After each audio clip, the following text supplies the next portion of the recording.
So this is my buddy John Seville, and I call him my crazy Aussie because he hails from Australia, but he lives in Canada. And he's a spitfire, this guy. I mean, I was introduced to him probably about 8 or 9 years ago, and we hit it off immediately. He's just got that firehouse, just get right at it attitude of trading the markets. He's so passionate about it, and a lot like Brian Stickney, like he lives it. I always joke with Johnny. You can mic up if you want, Johnny. I always joke with Johnny about how I'm going to take insurance out on him because he'll send me a text where he's in some wild ass place somewhere in some remote location where he's hanging from a tree with a koala bear trying to get internet so he can do a webinar for me. And that's his commitment. Okay, so let's talk about commitment, right? I mean, he just got quarantined in Australia for a very long time. We were on opposite ends of the time zones, and Johnny changed his whole sleeping pattern to be able to trade the markets.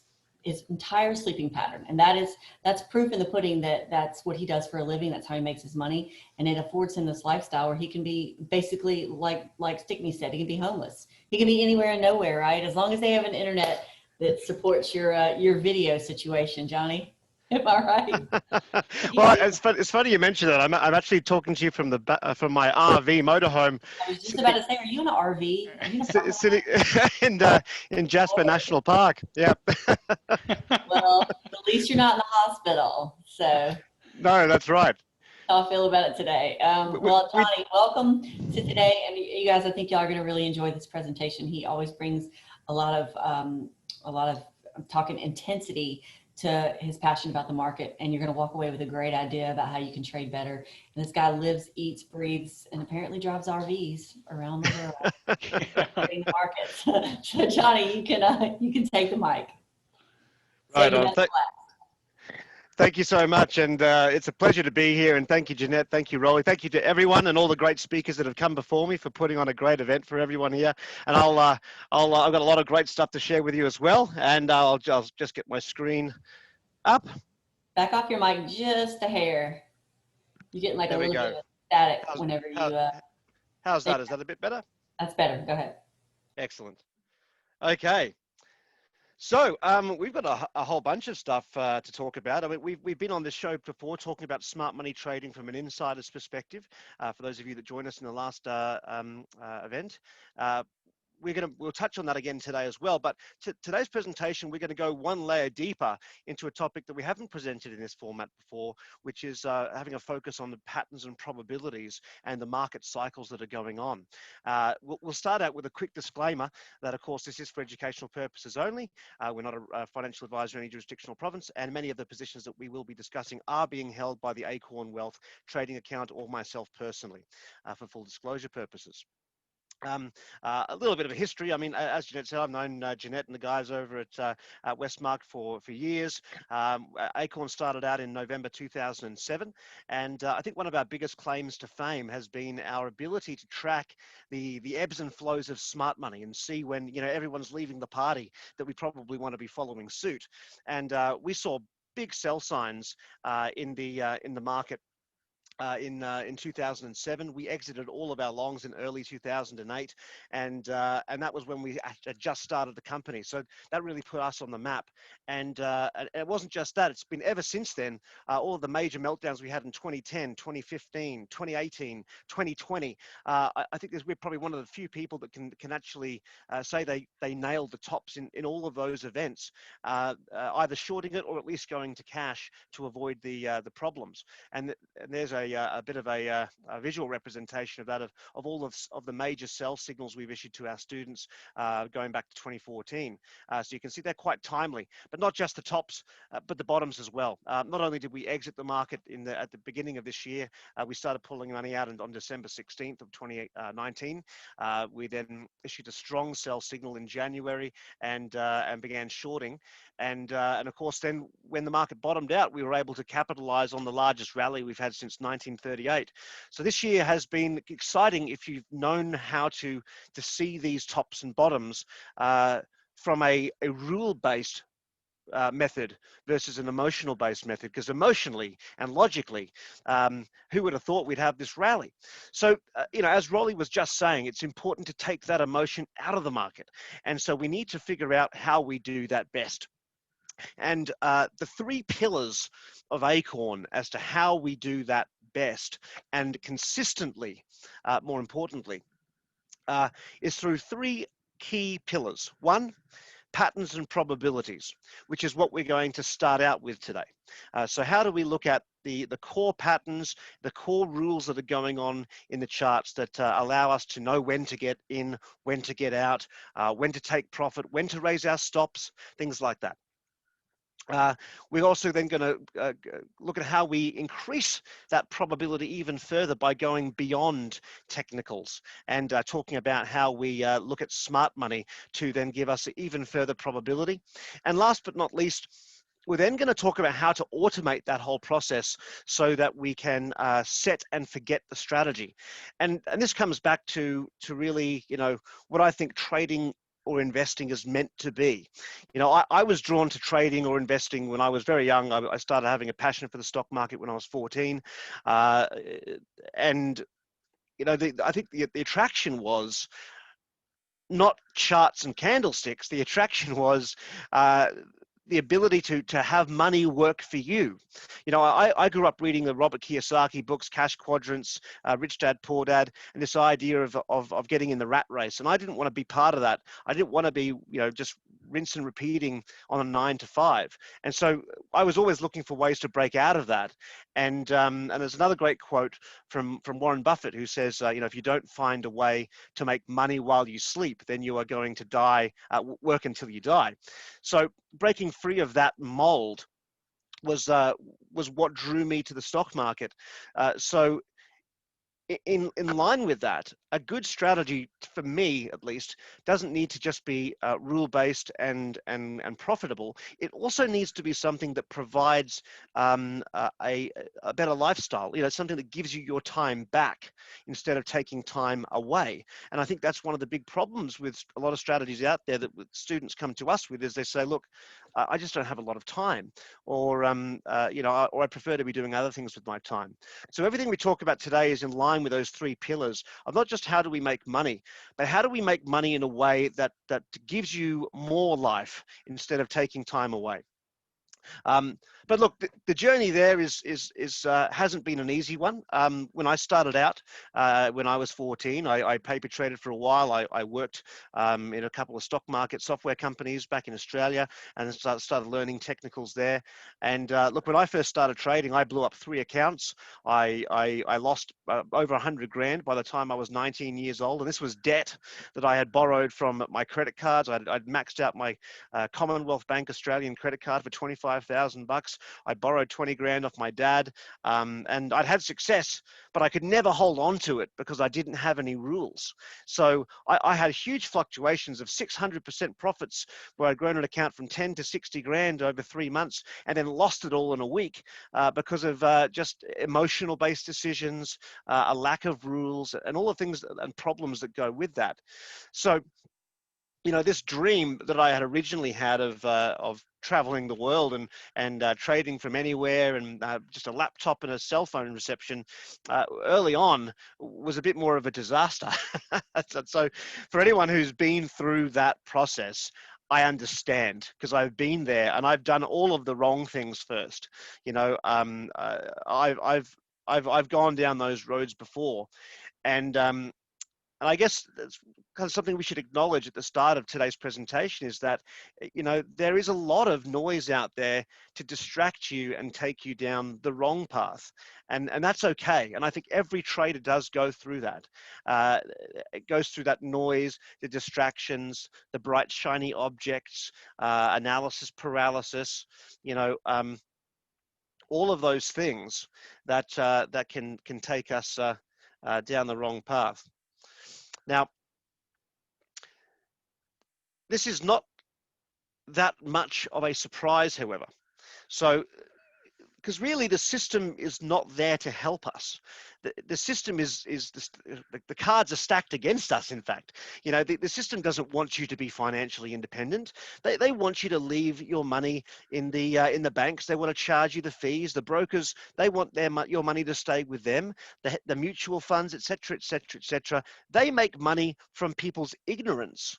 So the last thing the system wants you to be is independent and profiting, because the system feeds off of us, right? And I know this is one of my big frustrations when I was learning to trade, is I was spending good money. I bought software programs that cost over $8,000. I had every indicator. I had TVs all over my room with all of the different news programs on. Like, I had it all, and I thought, considering the amount of money I'd spent trying to learn, that I would have been making some money. And again, it wasn't until I realized that I was following the retail path and going down a completely wrong direction. It really wasn't until I realized this and stopped listening to the entertainment and started realizing the things that really mattered, that I was able to change the direction from losing money to really making money. And that was why we started ACORN in 2000, or I started ACORN in 2007. It was my way of getting back, I guess, at the system, to actually provide a place where investors could get real, good, transparent ideas that they could rely on, and instead of getting led down the garden path. And I've been doing this now since pretty much full time, so to speak, since 2002. In 2007 was probably one of my better years. By that time, by following the same things we're going to talk about today, we were able to build an account up to 5.6 million. Our best year there was 142%. That was on stock only, not options, where we put a $3.3 million profit that year. And I share that with you only because, not to gloat, not to say, well, look how great we did that year. It's not that. I want you to know that when we're going through this stuff, that it is that this is stuff that we do ourselves. And if you're going to listen to someone and spend your hour here listening to me, you should know that, hey, look, this is stuff that we not only works, but stuff that we do with our own money as well.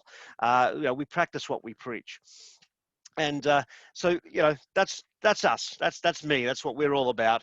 And that's why we teach and share what we do, because I'm a huge believer that that happiness comes from not just succeeding and making money, but also sharing that wealth of knowledge with other people and having an impact outside of your own pocket. So, and yeah, look, that's the photo of where we're at today. That's the result. When you have that kind of strategy, those kinds of rules, you can literally do it from anywhere, and that's what wealth is. It's not about indicators. It's not necessarily about how many zeros you have behind your bank balance. It's about, do you have the ability to generate enough money every day so that you can go and do what you want with your time? That to me is what wealth is. So, and there's my lovely girlfriend. These are photos we took yesterday. That's wealth to me, right? So how do we get there? How do we build this strategy to build this platform that we can make these kinds of trades and decision making from? So let's dive into the patterns part. So if you look at, you know, and this is kind of the decision tree or process I went through early on. Think about the market from a less complex standpoint. Let's just simplify it, right? Keep it simple. What makes a stock move? What makes the market move? Very simply, volume, right? Volume dictates price. So, next question, who dictates the volume? Now, if you look at a recent report from JP Morgan that came out last year, they estimate that 70 to 80% of all of the volume in the market, this is a conservative estimate, the higher end estimates discuss levels as high as 95% of the volume each day coming from algorithmic trading or computerized trading. So if 90%, let's say, of the volume each day comes from algorithms that make decisions where to buy and sell based on patterns, then it just made really obvious sense to me that the place where I should spend my time first is figuring out how those patterns work. If 90% of the volume follows those rules, then surely I need to understand those rules as well if I'm going to put the odds in my favor versus fighting the system, right? And the beautiful thing about algorithms and the way that the market ticks behind the scenes is that it's the same thing happening again and again and again and again and again in very much the same way, and it's been happening for decades. And when something happens millions of times over the same way, you can reverse engineer that. So we're not trying to compete with the algorithms. What we're trying to do, or what we are doing, is figuring out what the fingerprint was. Right? What were the common characteristics in all of these 1,000 trades that looked the same that were going on before it skyrocketed? What were the symptoms of that stock? And what was common in all of those situations over those thousands of trades that showed that same fingerprint right before the move happened? And from there, we now start to know what we should be looking for. And from there, we can start scanning for that to look for every single time that specific types of patterns starts to occur again. And that's where we get our trades from. So, so what kind of patterns are there? Well, most people have been educated on the idea of momentum, right? Buy when the stock crosses its moving averages and things like that. But we need to go deeper than that. That's really just the tip of the iceberg. And if you've ever seen the movie Titanic, we know what problems can occur when all you're aware of is the tip of the iceberg. So the first kind of key takeaway from today is I want you to kind of picture this statement. You can even, this is actually something I put up on my wall for quite a while to remind myself that every time I look to the chart, when I'm looking at the movement that's going on in the chart, that something only changes direction if it hits something. So when a stock changes direction, or a cryptocurrency, or an index, it's changing direction not because it's a chaotic market, not because it's unpredictable, but because it's actually hit something, a horizontal support or resistance, a trend line resistance, or a moving average. And so depending on what type of support and resistance is actually going on, this is going to tell us what type of cycle that this stock or equity is in, or index is in. So there's three types of cycles, which really come down to two core groups, and that is oscillation and momentum. So just a quick show of hands, how many people here are very familiar with the key differences between oscillation and momentum? If you just want to say yes, and if you're not so much, just give me a no. Okay, excellent. So quite a few people saying no. A few yeses. I see a few ACORN students in the room as well. Wonderful. Let's talk about this. For everyone that said no, or for everyone that's on the fence, it's really important to understand these differences. I can't explain how valuable this is. And in fact, I didn't really understand the value of this to an audience until I started interviewing our lifetime students when I was, as Jeanette said earlier, when I was on lockdown in Australia. I thought, well, look, this is a perfect time with the free time that we have to reach out to all of our customers. So I sent an email to all of our customers who'd been with us for 5 years, 6 years, 10 years. And I said, hey, you guys, you've been with us for a really long time. You know us really well. You're a lifetime member with us. You mind doing an interview with me to tell me all of the things over the years that have really mattered to you about our service, what we teach, the aha moments, why you joined us, why you stayed, because we want to really keep hitting those home runs for new customers and make sure we're aware of what those valuable points are. And what blew me away is I thought all of the students were going to say, Johnny, it's your great stock alerts. Johnny, it's the smart money indicators that you give us. But in fact, some of the biggest common aha moments was people talking about the breakthrough they had when they realized the difference between oscillation and momentum. And that's why we're talking about this today. So oscillation and momentum are two very different types of patterns. And what it comes down to is, what is the system that is in control that makes the stock go up and or down? If we are in an oscillating system, then the system in control, I'm just going to grab my pen here. The system that is in control is an oscillating one. And just grab my line here. Okay, great. So if we've got, basic example, think about a double top or a double bottom, where a stock is bouncing back and forth like this, right? If you have a system like this, it is an oscillating system, meaning that the support and resistance, or the system that makes this go up and down, is an oscillating one. These are straight lines, which is where the key reversal points happen.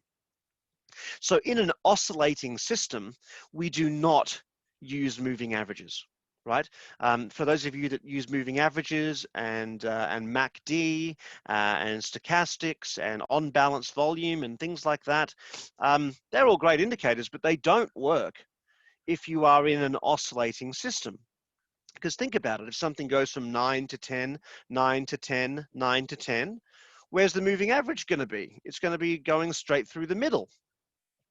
So if you're buying when the stock crosses its moving average system, and you're selling when it breaks back below the moving average system, or breaks back below the previous candles or what have you, you're going to constantly be getting stopped out.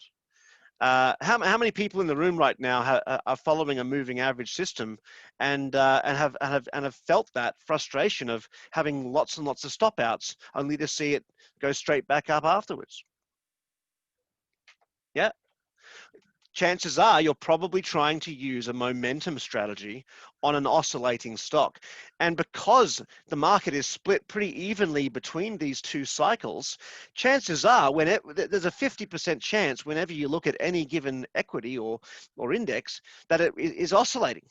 So if you're only trading momentum and only understand momentum, you're going to be potentially using the wrong strategy 50% of the time. And that's something that's going to obviously make a big dent in your potential to profit and make proper decisions.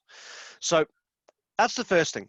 If we are oscillating, the support and resistance that matters are the straight lines. So our job is to figure out where those straight lines are, and then that's going to give us a shape. And from that shape, we then have the rules on how to trade it.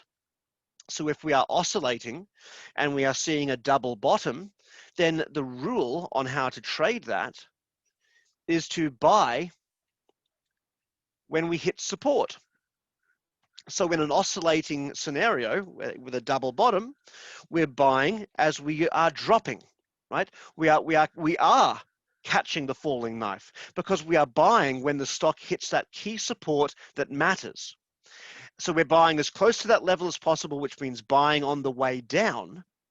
And once we're in, we're then setting a stop loss very tight underneath that entry point. The average stop loss for an oscillating trade for us is usually about 1.3%. So the risk is very small, because we know almost instantly that the trade has failed if it breaks below that very specific level. So very small risk from a stop loss standpoint, buying on the way down, and also selling on the way up. So if you are someone who's always wondered, when should I get in versus hold? Well, if you're dealing with an oscillating pattern, the probability is telling you that in that kind of a system, it's more likely to reverse straight back down to your entry point than break higher. And that is the probability we need to understand, right? Las Vegas, except for at the moment, but Las Vegas typically makes billions of dollars a year for that one simple fact, that they're able to put probability in their favor. They know that if they spin the wheel a million times, they're going to win 51 times out of 100, and that's all they need to make substantial amounts of money. The previous speaker mentioned that idea of how to make money, even if you're getting it wrong half the time, type of thing, right? It's about putting probability in your favor. So that's the first thing. We need to understand the entry rules, the exit rules are all different in an oscillating scenario, and the indicators we use are also different. Again, we don't use MACD, we don't use moving averages, we're not looking for relative strength index to go up over 30 or up over 50. All of that goes out the door. In fact, you can take it off your screen because it doesn't work in oscillation. However, now let's turn our sights to the other category, which is momentum. If we are in a momentum system, now the moving averages are what is in control. This is the power, this is the system of power that dictates this stock's movement. This is the algorithm behind the chart, right? This is where the 90% of algorithms are now saying, right, now we're not looking at those straight lines. Now the moving averages is the system of control. And stocks are going to cycle between all these different patterns over the course of a given time frame. So if we have a momentum system, we are not concerned when we rally into a horizontal level, because the horizontal level isn't the most powerful support and resistance. Momentum is going to trump oscillation, so to speak. So when we rally into those horizontal levels, or when we rally into those trend lines where you might be looking at your stock and saying, gee, I'm not sure if I should stay in this, we're running into resistance. By understanding the power of the momentum behind the trade, this gives you the toolbox, the ability to make the decision to stay in, because you know the probability is on your side that the stock's actually going to go substantially higher and keep breaking through those resistance levels. And this is probably another frustration that people have had, where they've been in a momentum trade, sold it too early, only to see the stock a month later up 100, 200%, and then you kind of slap yourself and say, I've left so much meat on the table, so much meat on the bone. How do I avoid getting out too early? And that comes also back to the principles of patterns and starting with understanding this core difference between the two cycles. Does that make sense, everyone? Have I explained that clearly enough?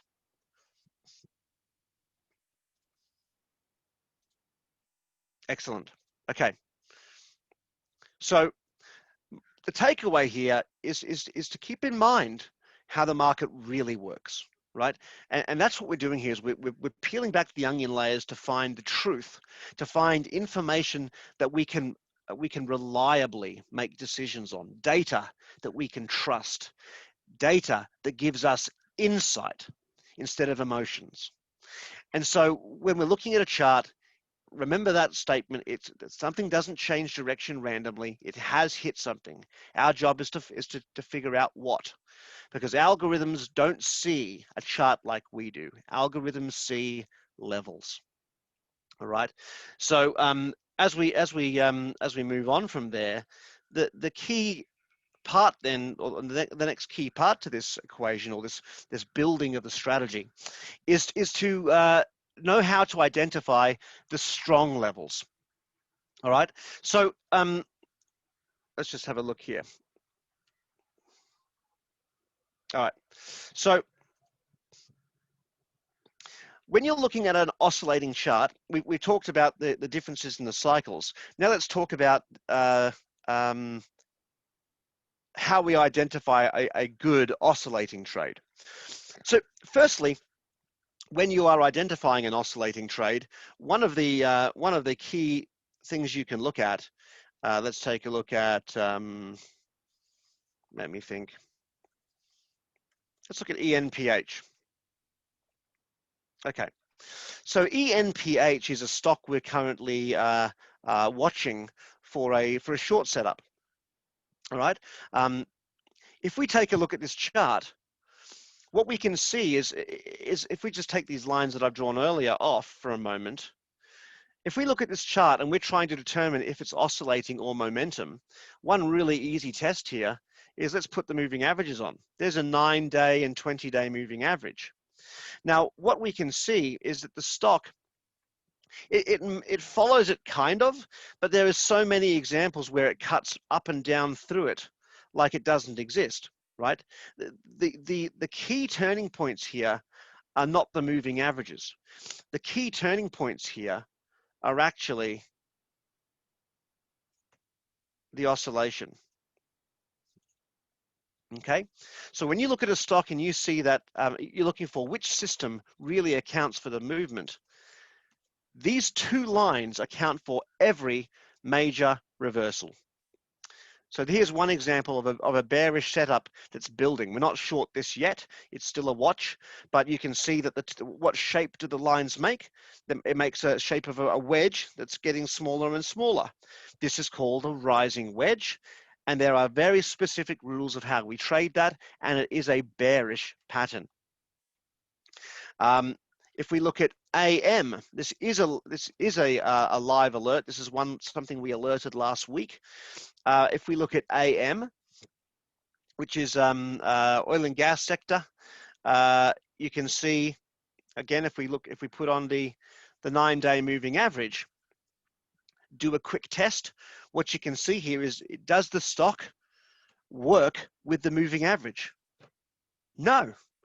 It doesn't work at all with the moving average. The moving average is just cutting through the middle of the chart, right? Because it is not a momentum stock. This is not something we would want to be long. In fact, it's something that we recommended again as a short last week. So if we take a look at what system is controlling this stock, you can see once more that we are in an upward channel.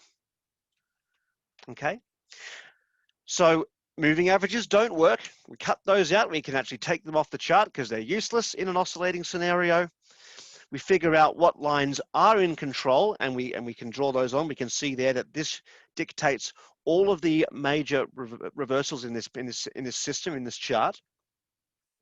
Then we can ask ourselves, well, what is the shape? Well, the shape is an upward channel.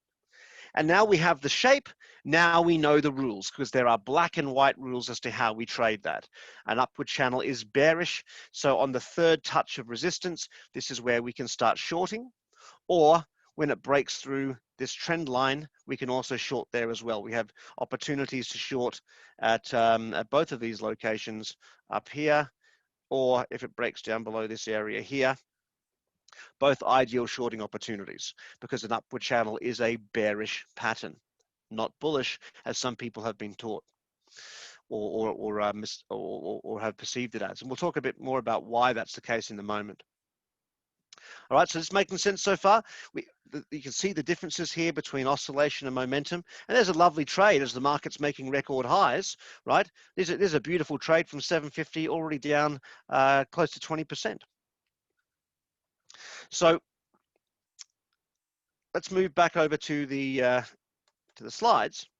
So when we're looking at the oscillation, now we should understand how to identify it. The next thing then is to look at where are the really high probability trading opportunities. So when you're looking at an oscillating chart, what you want to see is the presence of this very powerful algorithm, right? Again, let's keep it simple. Think about what we're really trying to predict here. What's the fingerprint that we're looking for? We're looking for evidence that 90% of the volume has gone, right, from sell to buy, or from buy to sell. We're looking for the incredible power that there is a big algorithm sitting there ready to act.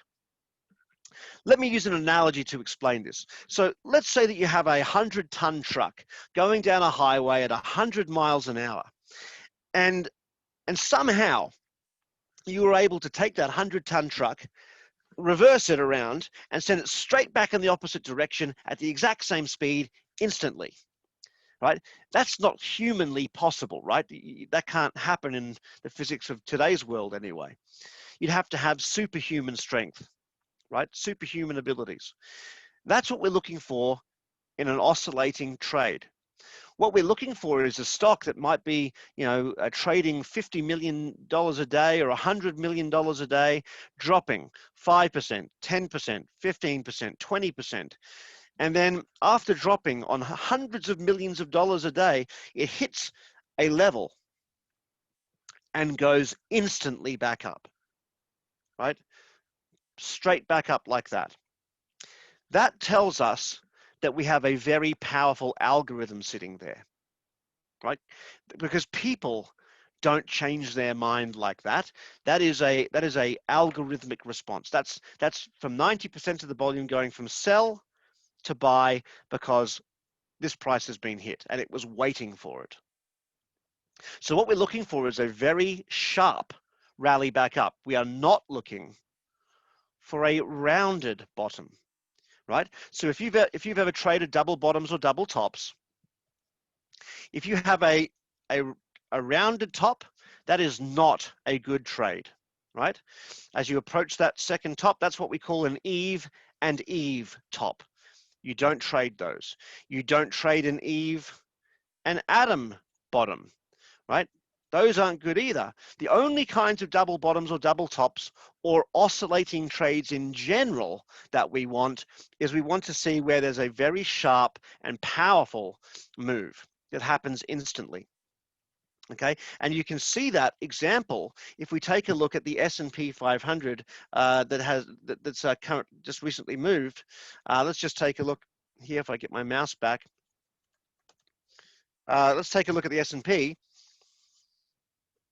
Now, how did the S&P break down back in February? If you look at this top here, notice how it rallies up and it rolls over. It doesn't rally up and go straight down. It rallies up gradually and then rolls over. That's an Eve top, meaning it's not a strong level of resistance. So for people that were looking at this this level here of 3,400 as we were rallying up to it recently, thinking that, oh no, we're about to hit the same levels we broke down from, it was actually quite the opposite. And at ACORN, what we were saying was we're actually going to break through because A, it's not a strong oscillating level, and B, the market is in momentum. Okay, and if you take a look at the moving averages, you can see that on the S&P 500. We were oscillating up until this point, but ever since then, the moving averages have been working beautifully well. And so while that moving average system continues to be in effect, the market is going to continue to go higher.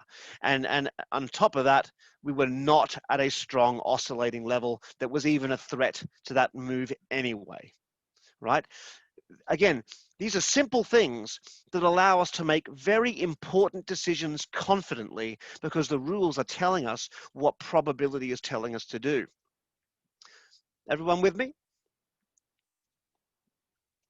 All right, so this is a very important difference between oscillation and momentum and how we approach our charts. And of course, again, as we've just looked at in terms of the S&P, this is completely different when we have a momentum system, which is where we are dealing with something that we are looking for that more gradual move, the building of institutional buying and smart money accumulation, the nice long bottom before it shoots up, right? That's where we're dealing with a different type of pattern, a different type of algorithm where there's momentum, where this thing isn't just a short move, but something we might end up holding for a month, 2 months, 3 months or longer, because this is something that could go from $1 to $2 to 10, or from 10 to 50, or from, or 20 to 200, or whatever the case might be. So the takeaway here so far is that all patterns have different probabilities. So it's important to understand, it's critical to understand the differences between oscillation and momentum. And from there, we can then understand what pattern is presenting itself to us and whether it's one of the top 5 patterns we really want to trade, right? So we don't want to trade hundreds of different setups. We want to look for the highest probability patterns and only trade those and know what we're looking for. The next step then in the process is, as I mentioned, how to combine that then with a higher probability confirmation by looking at the insiders and looking at smart money, because what we've talked about so far accounts for the volume behind the market from a short-term or technical standpoint. But in a market like this, what we want to be able to do is look a little bit deeper to see where the smart money is then going behind the scenes. Okay, now the reason for this is that we are still in a dangerous market. In fact, one of the things that I wanted to point out to you is that if you take a look at the fact that the market is breaking these record level highs and things like that, all stocks are not participating in that. Okay, so if you look back to, say, for example, the 2018 crash, this is a potentially very similar situation to where we find ourselves today. If you look at the 2018 crash, we had rallied up to this level back in February, and then we crashed straight down. Right, so that happened in early February 2018. We then rallied all the way back up from that very significant, very abrupt, straight down drop. We rallied all the way back up to that level. We tested that resistance. We broke through it, much like we are right now. We broke through, making higher highs, and people got sucked in to thinking that was a breakout, when in fact they were looking again at the wrong pattern, because it wasn't a double top again. It was again an upward channel. And we actually came up and hit that resistance perfectly and broke down again in October. So one, there's similarities in how we're breaking out here and possibly forming that another little last bit of the bubble. But the second thing I want to point out is how in both of these drops, what happened behind the scenes to individual stocks before the market collapsed. So if you take a look at this indicator I'm going to show you, it's really fascinating, because it again peels the onion layers back to see the truth behind the story. And so the story was S&P 500 making record highs, S&P 500 doing really well. But let me point out this indicator. So this is an indicator we look at a lot. In fact, every week we check this indicator as part of our rules to decide whether we want to be long or short, or maybe a mixture of both, and how much, right? Do I want to be 100% long, or am I 90% long and 10% short, or am I 80% long and 20% short? Am I going completely to cash? You know, we have a checklist and a rule system that tells us those answers based on strategy instead of gut feelings. One part of that strategy, one of those indicators we use to make that decision is this. And this indicator looks at all of the stocks in the market instead of the S&P, the manipulated S&P 500. It looks at the actual market, right? All of the stocks in the market that exist, and what percentage of those are above their 50-day moving average, which is a very important smart money support level. This is where institutions buy, hedge funds buy, long-term investors buy. It's an important smart money support level. And what you'll notice is that as we led up to, as the S&P broke record highs in October of 2018 and broke through that very seemingly strong resistance and went higher, people thought the market was getting better. But in fact, behind the scenes, a totally different thing was occurring. What you can see here is on the right-hand side, these numbers represent the percentage of stocks in the entire market that are above their 50-day key level support. And what you'll see here is that in June, 70% of stocks were above their support. As the market went higher and higher and higher, individual stocks went the opposite way. In fact, by October, when the market started its crash, individual stocks had already dropped from 70% being above their support to 30% being above their support. In other words, 70% of stocks were already in bearish trends before the S&P 500 even started to go down. This is why we need to be able to look through the garbage, look through the BS, and see what's really going on. The quest for the truth, right? And this is again what happened in 2020. We actually in January we went above the 70% number. Is something we actually look at a lot. Whenever we get to 70% or above, this is a very important warning sign, and we got it in December. Right, I mentioned December 16th was when we issued our first warning signal to start going to cash or getting short. And then in January, we went above the sell signal again, right? A second confirmation. And so by February, you can already see that individual stocks, before the coronavirus crash, individual stocks had already dropped from 75% being above their support levels down to, what was it? 40%. The smart money was selling well ahead of retail traders, and that is where we are, where we have been recently. If you take a look at where we're currently at on this indicator, the S&P 500 may be storming ahead, but you'll actually see that individual stocks will tell a different story. We have gone from 95% of stocks being above their support in June to 63% today. In fact, we reached a recent low of 45%, much like the way we crashed earlier this year. So this is a divergence that tells you what the market's really doing.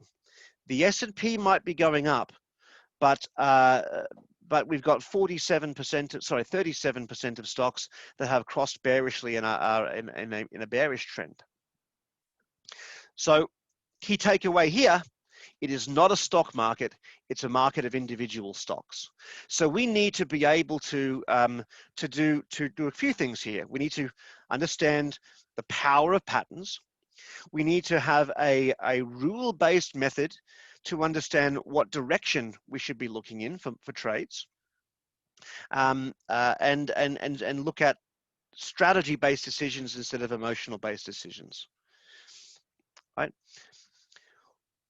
The next piece to that puzzle is in our ACORN S&P 500 indicator. This is something that helps us with the timing. So this is actually an algorithm that we developed about 6 years ago, and it's the most powerful thing that I know as a standalone system. It works only on the S&P 500, and we get roughly 2 signals a month. And going back to 1960, which is 60 years, this has had over 1,400 signals, and the success rate of that is just shy of 93%. If you know of anything that's 93% accurate on calling the direction of the S&P 500 twice a month, let me know. But I haven't found it yet. This is something we developed 7 years ago, and was a game changer for our trading, and of course what we teach our students and how we pick our alerts. So it's very rarely wrong, and it just gave us another bullish signal today. So we are looking to be, this signal means that we should be staying above this level of 350 on the SPY for the next 3 weeks. So we've got some more bullish action for at least the next 3 weeks, and this is another part of that rule system that I talked to you about that focuses on the data instead of opinions.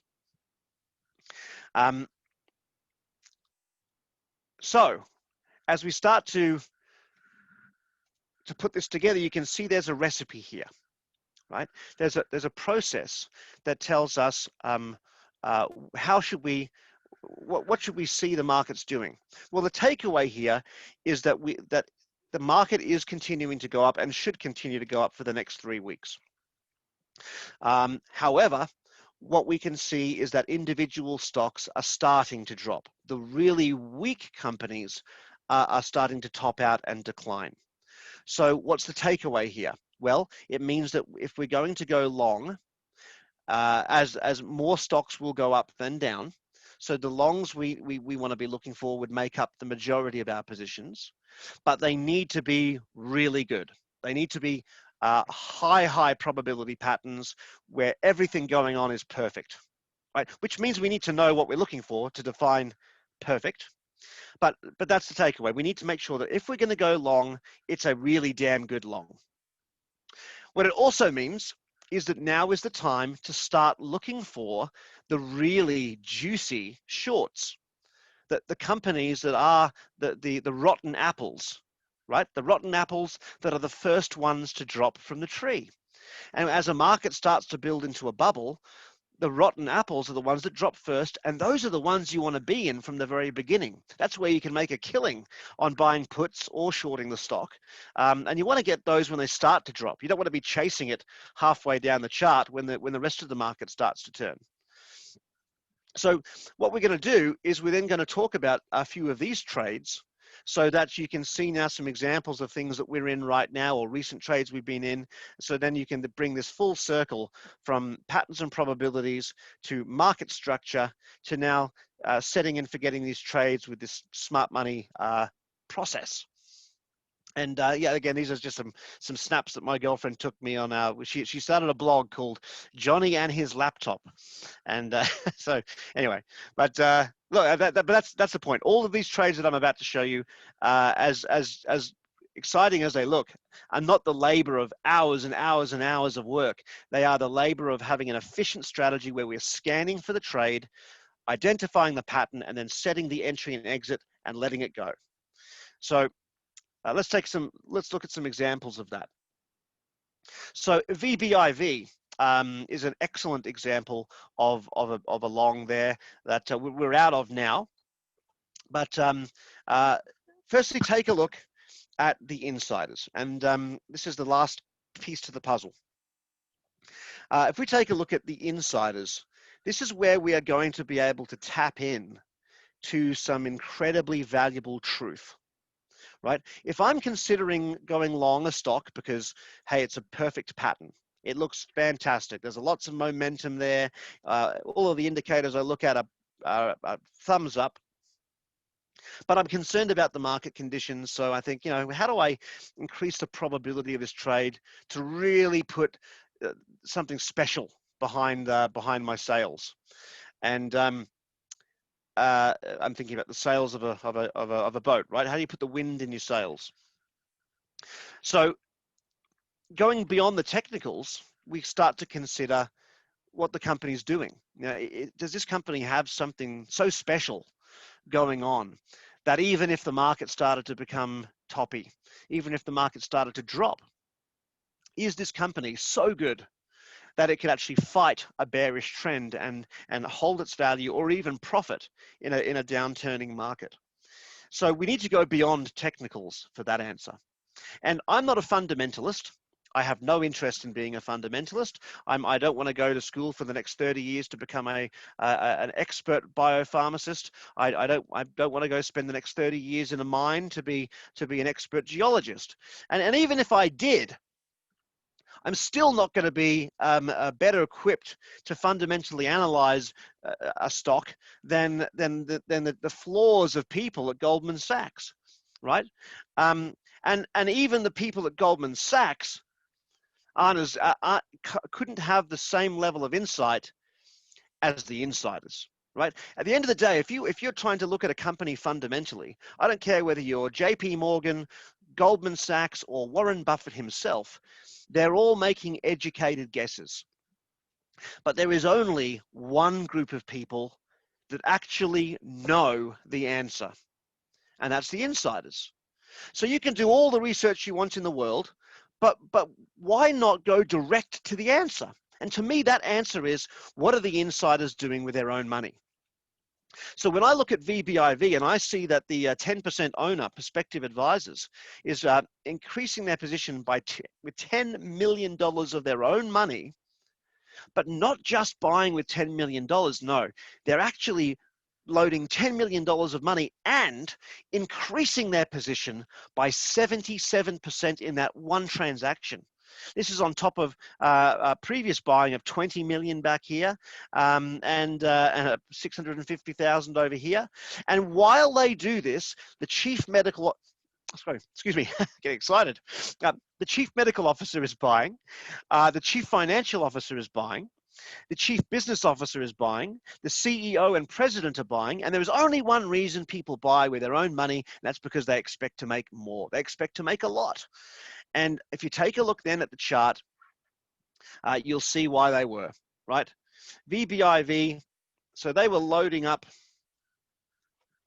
back here over in July, August, September as the stock based around 60 cents, 70 cents, and then this is where we alerted it. Where was it? Right here. Sorry. This was the first alert here on the left. Second alert here on the right. And again, let's think about the pattern. What kind of pattern do we have? What kind of system are we in?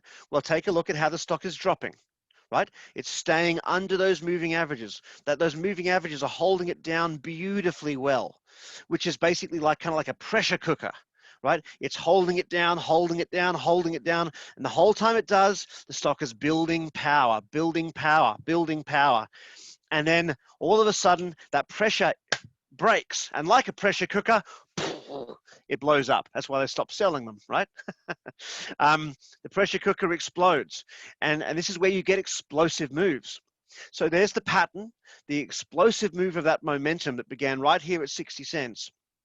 But not just that, we also had tens of millions of dollars of buying from every single person that mattered in the company, the only people that knew.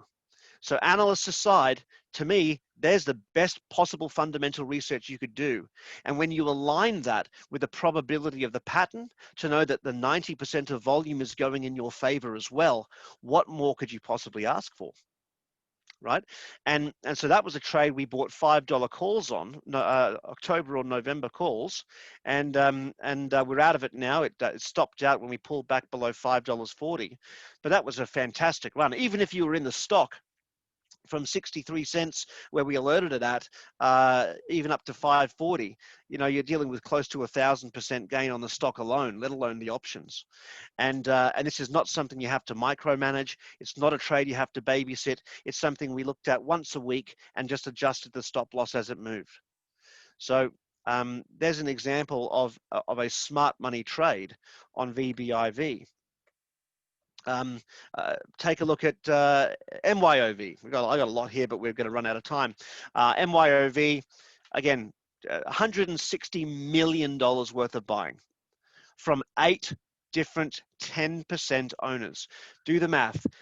If each of those 8 people own a minimum of 10%, that means as a group, they own 80% of the company, at least. And those 8 people decided not just to buy some more, but to buy $20 million more each, right? When they already owned 80% of the company. Tell me that's not a sign of some high expectations for the company. And they bought this around $8.25 to $8.96, $9.10. This stock wasn't being talked about by the analyst. You wouldn't have, I definitely don't think you saw it on TV. But despite that, behind the scenes, big money was moving hands. And if you take a look at the chart, let's look at the pattern, right? We had a downward channel. A downward channel is bullish. So as soon as we broke out of that channel, here on the, it was actually on Friday, November 15th, was where we alerted that entry as it just started to break through that channel resistance. Perfect entry point. We didn't expect it to rally so quickly, but it did. 2 days later, it shot up from our entry around 620 to a high of $17 and continued up to 19 before then stopping out. But that was a terrific move, even if you're just in the stock. And the catalyst there was that they had the first ever treatment for Lyme disease of its type that got FDA approved. Stock shot up. We took our profits. It was a fantastic 2-week profit. Coronavirus and everything hit, stock shot back down again in a downward channel, and again the insiders loaded up at the same prices. They loaded up at 650, 725 again without selling any at the top, and the stock once again broke out of its downward channel, and once again we alerted options on it as well as the stock, and the thing